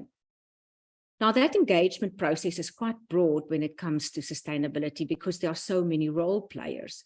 So you would want to engage with your guests. You would want to engage with your staff. In some cases, you may want to engage with the public, but most definitely you want to engage with your suppliers. We need all their buy-in to make sure that your sustainability program grows legs and does not end up as once-off projects that I so often see happen in our industry. The third step that you then need to take once you have engaged with your stakeholders is to design and create good policies and operating manuals and make sure that these are implemented. It is with good leadership and a good set of policies that we make sure that our sustainability program sticks. The second last step is to evaluate our performance, is to measure or audit what we have done against what we have set out to do. And there are different systems in place that I'll talk about a little bit later, but that measurement process is absolutely critical. And then the last step that we need to take in the corporate governance process around sustainability is reporting.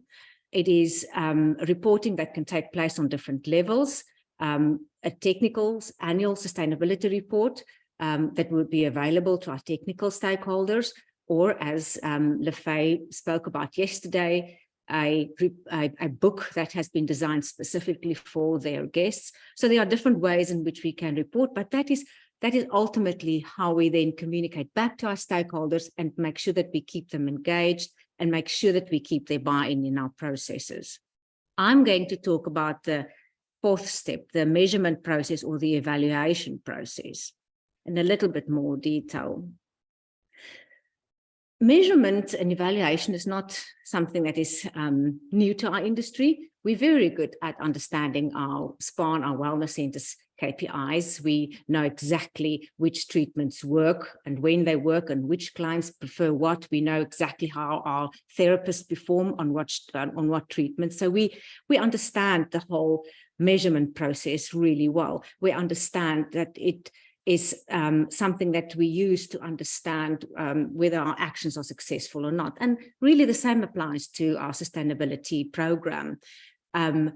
Measuring our actions help us understand where we have a positive impact or we have no impact at all. And so often I see sustainable practices that have no impact, but that the company or the spa continues to implement them because there's no proper evaluation that's being done.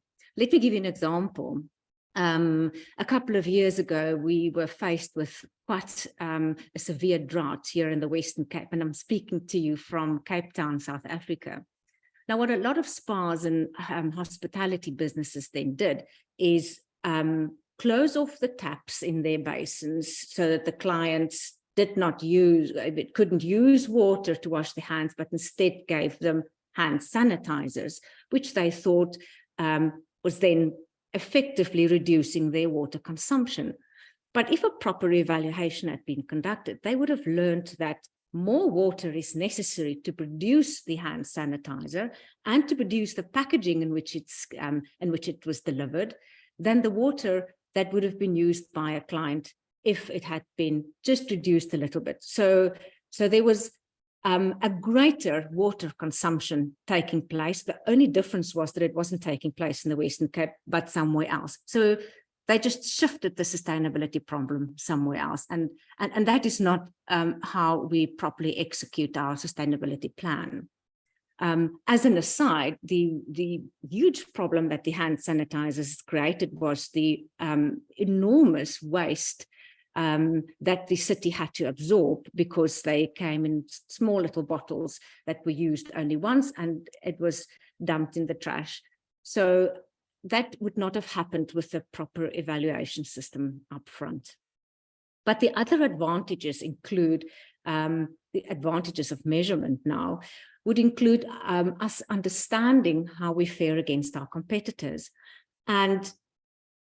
And this is important to note, sustainability is a competitive advantage. We know already that consumers prefer to buy products that are sustainable. They prefer to use companies and service production that have acted on sustainable grounds or that have positive social or environmental impact. We also know that employees prefer to work for green companies. So there definitely is a competitive advantage. The measurement system will also help you to understand how your suppliers fare against each other, because you want to make sure that your supplier's principles align with yours when it comes to sustainability. The measurement process will also help us understand where there are opportunities to upskill our staff. And somehow the social impact issue around sustainability is usually at the tail end of the sustainability discussion, and it shouldn't be. The social impact that we have is extremely important. The opportunities that we have to make a positive impact on the lives of our staff and the communities in which I operate are critically important to make sure that we operate ethically. I also mentioned here on the slide that you are better prepared to identify operational risks through a measurement process. And what I mean here is that more and more we are going to see regulation and legislation around our social and environmental impacts. Now, if we have sustainable practices in place, we measure them and we understand them, then we are much better placed to deal with upcoming regulations and upcoming legislation. And of course, the measurement process generates trust. one of the biggest issues that we face, particularly in our industry, is the scourge of greenwashing. The main reason why consumers don't believe our sustainability claims is because so many of them just aren't true.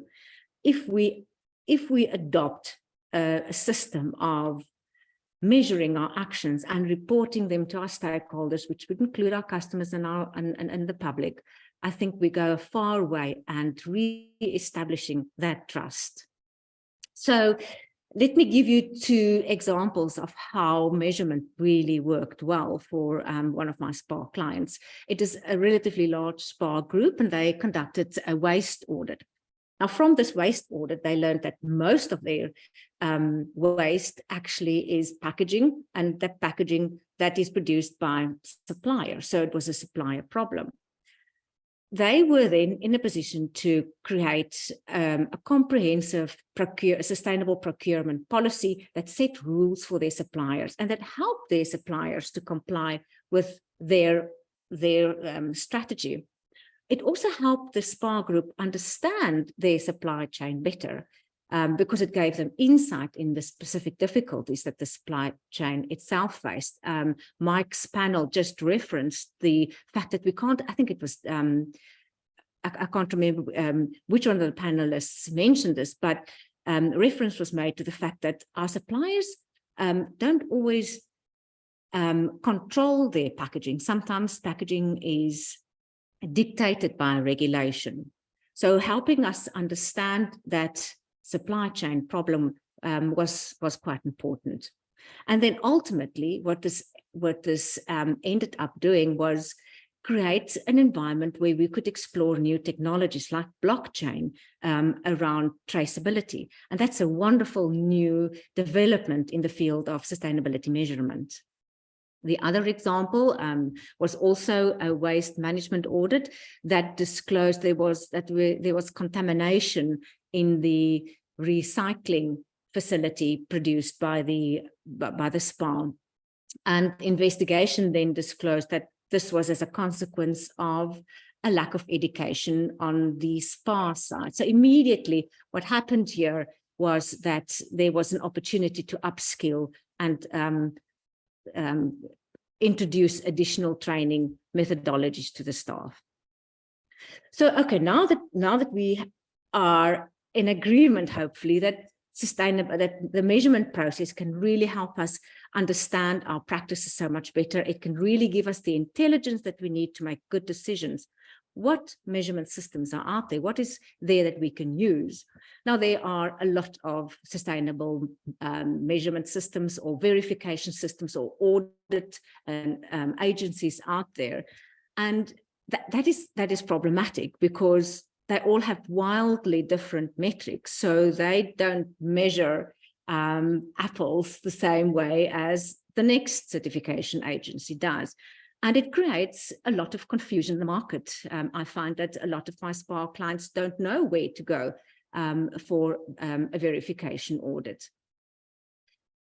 The other concern that sometimes arises with these certification agencies is that most of them have systems designed for the hospitality industry. And I have yet to come across a verification system specifically designed for the spa and the wellness industry. And I believe that we are unique. We have very specific impacts on water and energy, for example. We are also one of the few industries that really produce waste across all the waste streams. We produce chemical hazardous waste. We produce medical and pharmaceutical waste. We produce organic waste, as well as recyclable and general waste. So we're quite unique in that regard. And I think using the same principles and standards for the hospitality industry is not going to give us the intelligence and information that we need to really make a positive impact. There are 2 other challenges with the verification systems that I've experienced, and the first one is that it's really expensive and it is very time consuming. I think Lefay mentioned it last night in the discussion that it is a process that involves all the staff members. It keeps everyone very busy for a long period of time collecting data, and it is very expensive. And of course, these certification agencies are entirely reliant on the income that they generate from the verification services that they provide. And this raises the risk of a conflict of interest. But I think it is necessary. I think as an industry, we can get together and play a pivotal role in making sure that measurement systems are created that really speak to us as an independent industry. But I think there's now an opportunity here also to use internal measurement systems, in-house systems, at least as a starting point in getting our sustainability house in order. And this leads me to the Greenspa, the GSN Greenspa calculator, which addresses so many of these issues. I mean, the calculator specifically speaks to the spa and the wellness industry. It specifically is a measurement system, and it uses available technology. A lot of the audit systems out there still use spreadsheets in order to gather the data and making the calculations. The calculator is app-based, it is intuitive, and it is user-friendly. It is not intended for use by sustainability experts at all. The calculator really engages everybody on the executive level and non-executive level. We want the whole SPA team to be involved. And that is really how we share the sustainability knowledge. That is really how we eat the elephant, as Kate said yesterday as well. So we need to make these small steps, and a tool like the calculator is really well put to do that for us. A recent survey conducted by the then known Sustainable Spa Association in the UK 2 years ago disclosed that two of the main problems faced by spas in their sustainability journey is the fact that they don't know where to start, and also that, sorry, I just want to close this, that spas don't know where to start on their sustainability journey, and that there's no educational tools available. And I would like to suggest that the calculator does this. It is an educational tool, even if you don't use it to conduct an audit. There is so much information on it that you are well placed to understand sustainability much better in your own industry. But as a tool to help you decide where to start on your journey, it is really easy to refer to some of the other start-off processes. Sustainability is really not an exact science. I don't think it is necessary to follow the specific principles in a linear way at all. It is really a system that you can slice and dice as long as you do something. I mean, Maggie said yesterday, and I think you're so right, that it doesn't matter what shade of green you are, as long as you are doing something, as long as you are a shade of green somewhere in your business. But let me just show you some of the other systems out there that can help you make a decision about where to start.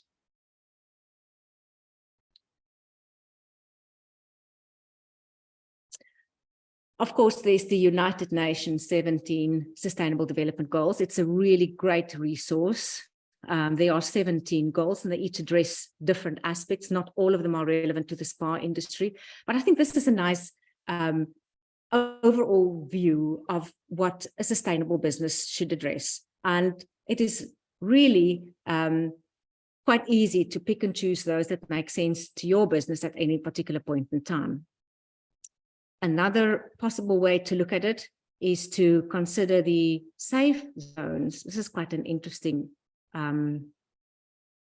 piece of work that Professor Johan Rockstrom developed. There you go. He came up with a very interesting concept around 9 safe zones that the Earth has. Now, the development that he has done showed that there are these critical factors that need to be in place to make sure that the Earth can sustain life as we know it. The moment we exceed certain thresholds within these 9 boundaries, we become threatened.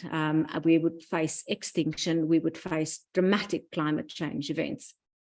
And here they are. It includes climate change. It includes issues around ocean acidification, global freshwater use here at the bottom, and the change in land use as well.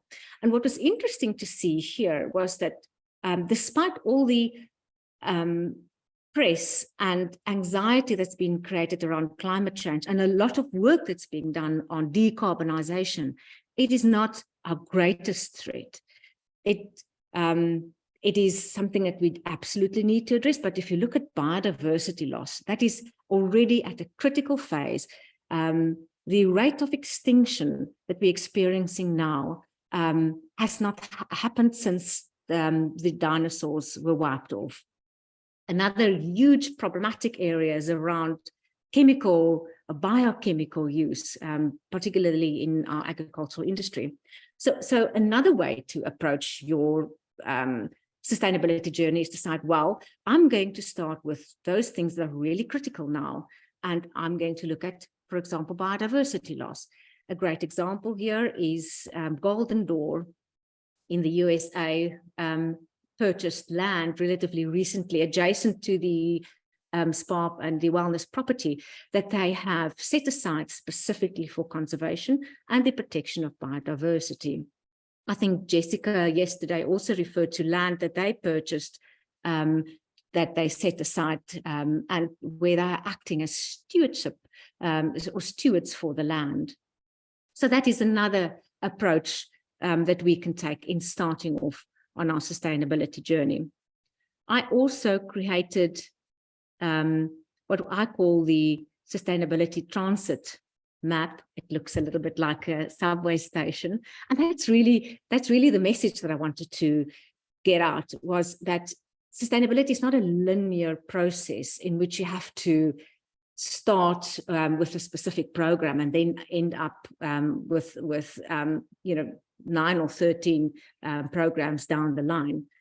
It is a process where it kind of meets you. If you are, for example, in the process of renovating your property, then looking at your building and bioarchitecture principles makes sense. If you are looking at revising your human resources strategies, looking at your employees and your social impacts and your community and how you can impact them positively, that then seems to make sense as well. Now, this transit map is broadly what we've used to design the Greenspa calculator. We've extrapolated the building section a little bit, and we deal independently with spa operations as well as the materials that we use in our bioarchitecture. But the point that I want to make is it doesn't matter where you start. It matters that you take small steps there, and it matters that you take the first step. So without further ado, let me get into the calculator. I've got a short video that is a bit of a step-by-step process about how it works. And as I said, I just want to demonstrate some of the new features that we've added. It is a community tool.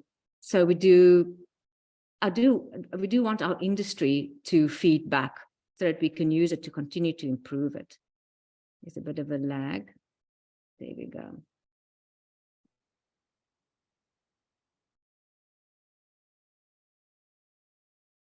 Now, the app was designed really to work on Android phones as well as iOS phones. And as soon as you've downloaded the app, it fulfills a bit of an educational role because there's an introductory section that deals with some of the questions that I've now just addressed. So it talks about why it's necessary to measure, what your sustainability journey can look like. So it's really easy to work through that and move on to the sign-in process. What I want to show here is, I'm sorry, let me just move back. These toggles are difficult to use remotely. What I want to demonstrate is that a new feature that we've added allows for more than one spa to be added in the portfolio. The feedback that we've received from spa directors was that they sometimes have more than one spa under their management, and it doesn't make sense to create so many different profiles in order to conduct audits for all these spas. So it is now possible to have a single profile and continue to add spas or delete them as your own portfolio grows. And they are independently audited, and the app also remembers all the audits. So it's a really nice single tool then to use to deal with more than one property. So that is just to show you how the new feature works. It is also important to note here that none of the personal information about the person who conducts the audit or the spa itself is ever disclosed. There is an analytics function that I will show you in a few moments. And in order for that functionality to work, only the statistical data around the sustainability performance is used. So your data and your personal information always remains private. So the calculator is set up in two ways. When you come to the welcome page, there's a section that deals with audit criteria, which really takes you through a process of understanding what it is that you are looking or the app wants to know from you in conducting the audit. There are 13 chapters, and there's a nice summary of the sustainability actions that one needs to take. So this is just a demonstration of the audit criteria.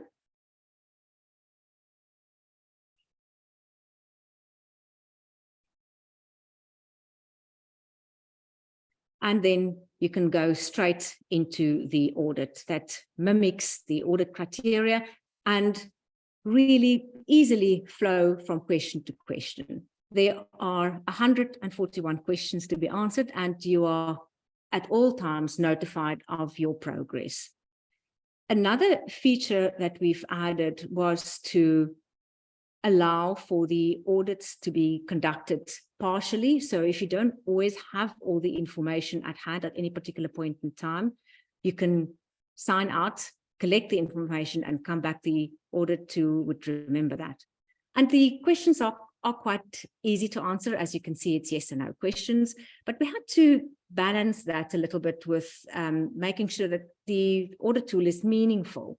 So we had to make sure that there's enough information there really to make sense in terms of your overall sustainability strategy and performance. So I'm just going to show you equipment, the equipment category here, and I'll then move on to the waste management category. You can see that we deal here with equipment durability, with issues around local procurement, which is so important, and also the energy efficiency ratings, water efficiency ratings, and sustainability ratings that we can see being displayed on equipment more and more. I'm now moving down to the waste management area. And then we look at management process, the auditing process, the waste separation process. So it really is quite comprehensive. It is a very easy introduction also into your sustainability process. If there's nothing that specifically drives your decision about where to start, I find that waste management is really a good place to do so. There's a relatively low capital input that is necessary in order to start with your waste management program, and you can get your results quite easy as well. It is not a long drawn out process like your carbon footprint process would be, for example, to understand what you are getting right and where you need to make some changes. So what I want to point out here is that your score is available at all times, even if you have not yet completed the audit. you are in a position to submit an audit once you've completed it. And that is quite important to know, because it is only if once you've submitted the audit, that the statistics are available for comparative purposes. Now, that's a really cool part of the calculator that I'll get to in a minute, but you can continue to play with the audit. It is just not going to be available to you for comparative purposes if you don't submit it. The tool also allows for a breakdown of your scores to be provided. As you can see here, you can just click down, and then you can see the specific breakdown, and it is also downloadable onto your phone. So you can then ultimately print it or email it or WhatsApp it to a third party for reporting purposes. So I've not yet completed the audit in this example.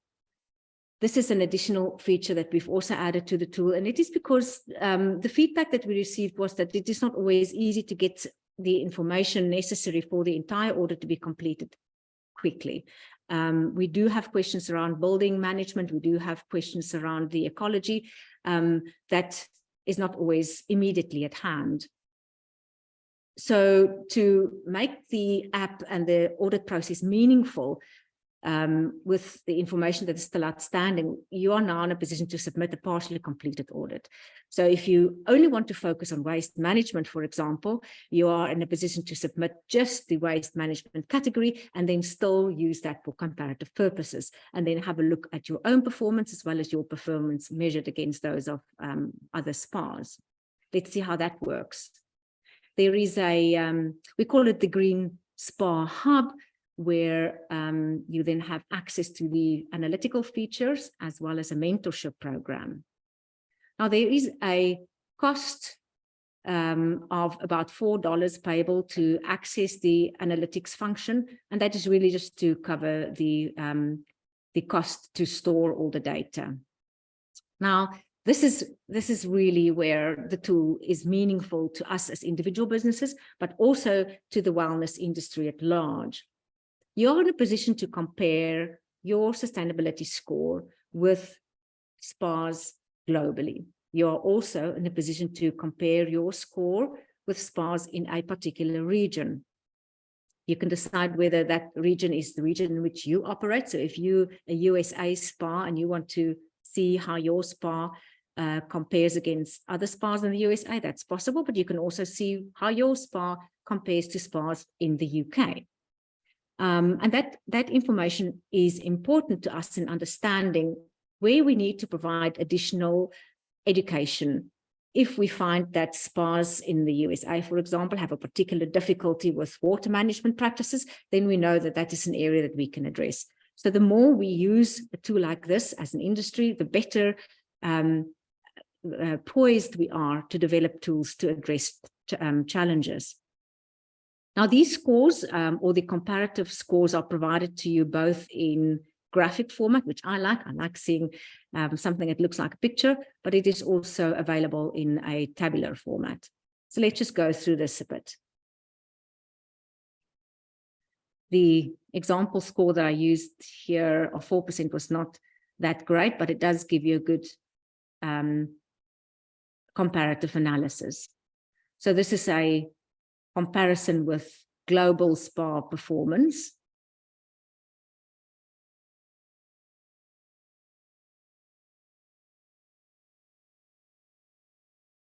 In the regional comparison, I've selected South Africa.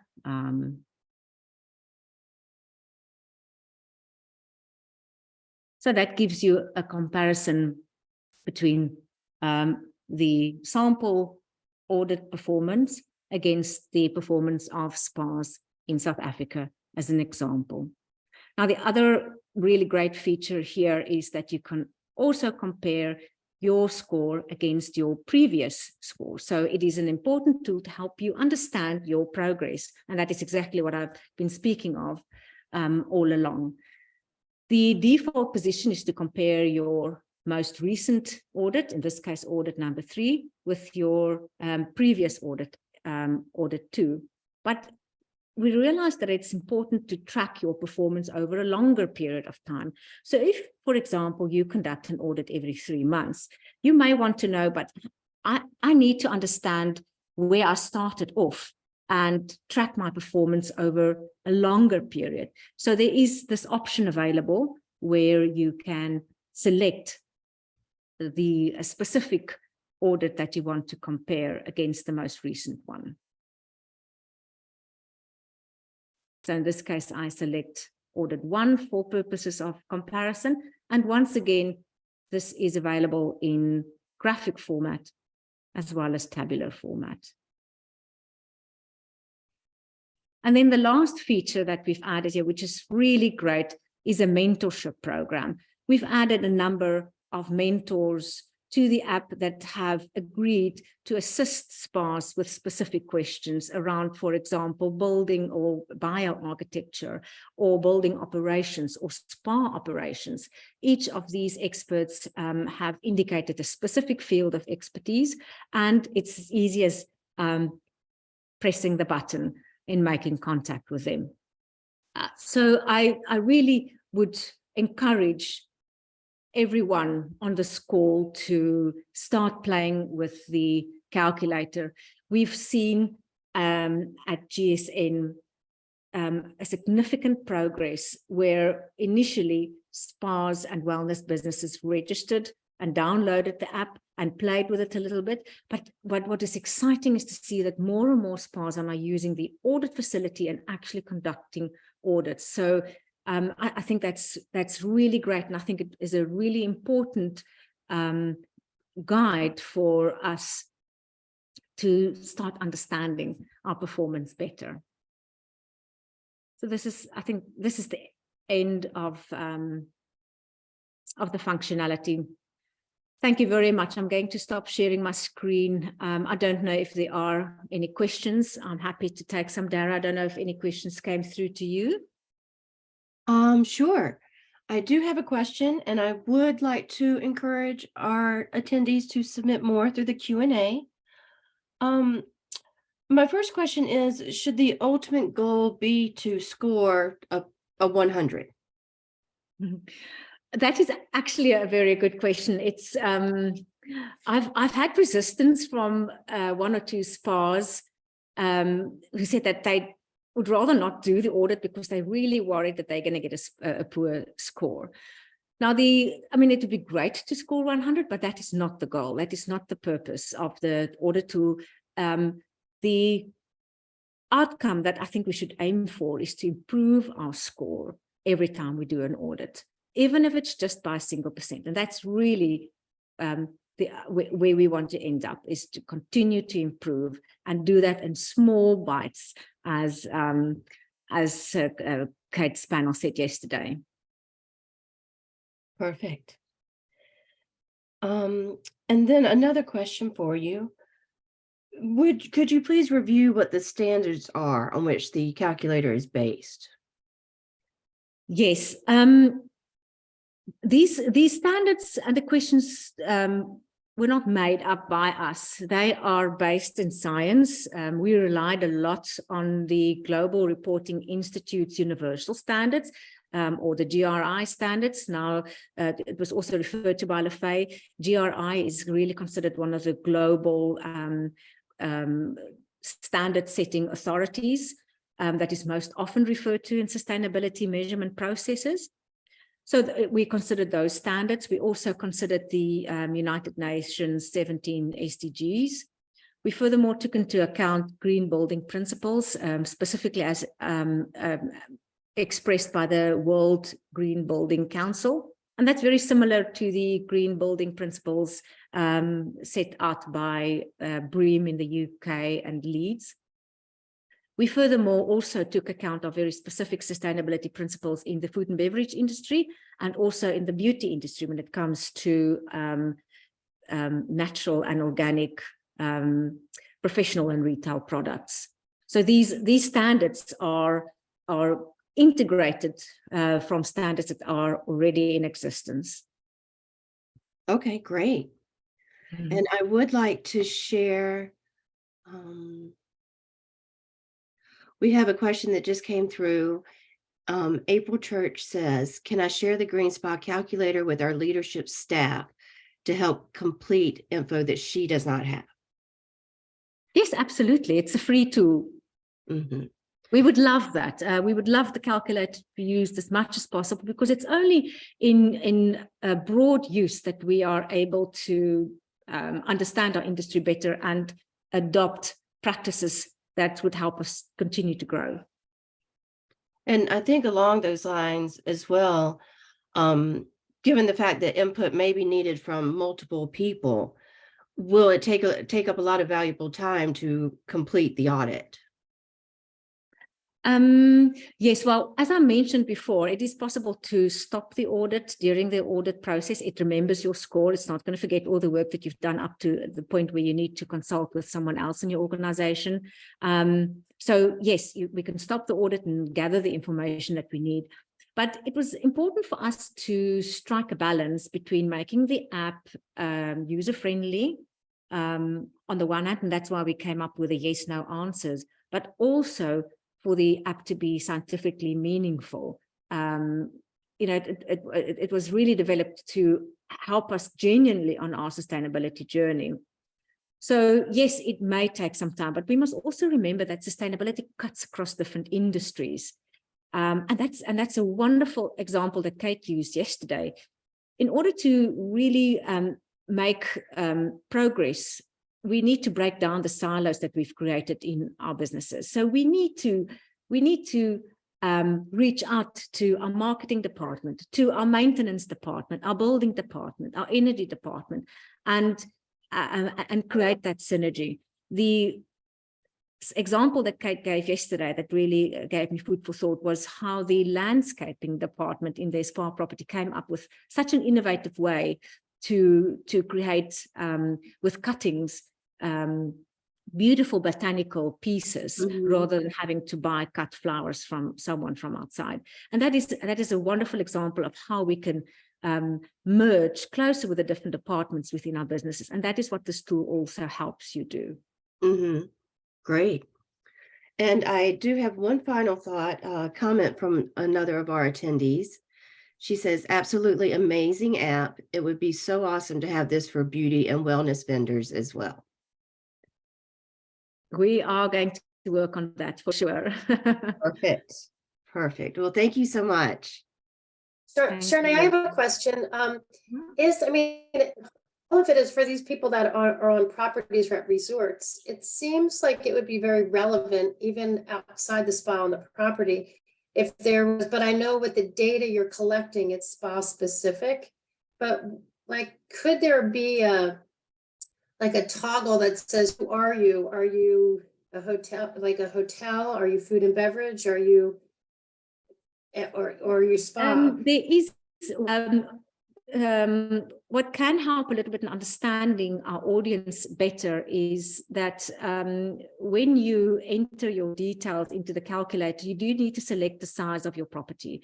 So there is an indicator that differentiates between a small spa or a large hotel spa, for example. So there is that differentiator. And remember, you will only be compared with a property of a similar size. It doesn't make any sense for a small spa with 1 or 2 treatment rooms to be compared sustainability-wise with a large hotel resort spa.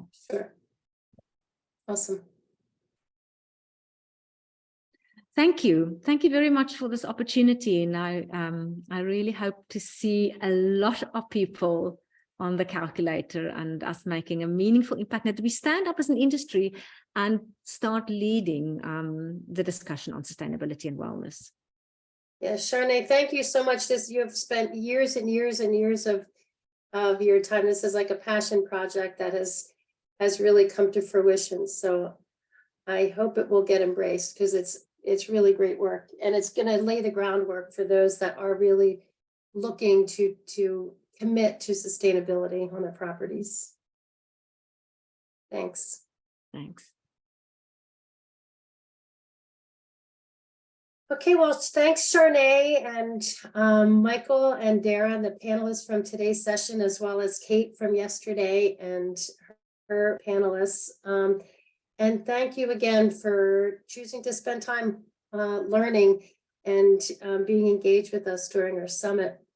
Like me, I hope you're leaving with some questions answered and more questions to ask, and really enlightened by the information and data and passion of these people, all coming from so many different kind of walks of life, but all with this similar passion towards sustainability and making the planet better. I do want to remind everyone that besides being a community, GSN is a dynamic resource. If you haven't been to our website lately, check it out. There is so much information. There's a Greenspa toolkit. There's the Greenspa calculator. There's articles. There's just, and I rediscovered it when I was working on a project, and I thought, where do I go to find this information? And it was right in front of my face, and I forgot how kind of dynamic it is. But in saying that, we are also always looking for content. So if you've written an article or you have some information you'd like to share with us, let us know. We'll post it on our website, but we can't keep these things secret. And we really encourage you to get engaged with what we're doing. And I just want to read our mission. The GSN mission is really, it's so simple, but so deep, kind of like a lot of the things we heard over the last 2 days, but it's to promote the fundamental connections between personal well-being, economic sustainability, and the health of our planet. And all such important things and all interconnected. Again, as we learned from the ecosystems of ourselves and of the planet, and we need to stop fighting with nature, but embrace nature and just see what happens. So I guess in ending, and I'm giving everyone a little time back, so if you committed more time to this, we ended a little bit early, but let's take our collective energy. We met as a group, we're so much stronger, and put forth the effort that we need to change our people, our forests, our oceans, our bees, our fish, our trees, and our beautiful planet. We desperately need it. And you can do it in whatever capacity that you're doing it. But if you'd like, we'd love for you to join the GSN community and be a part of our mission to really make a difference. So thank you again, and look forward to getting a little bit greener each and every day. Thanks so much.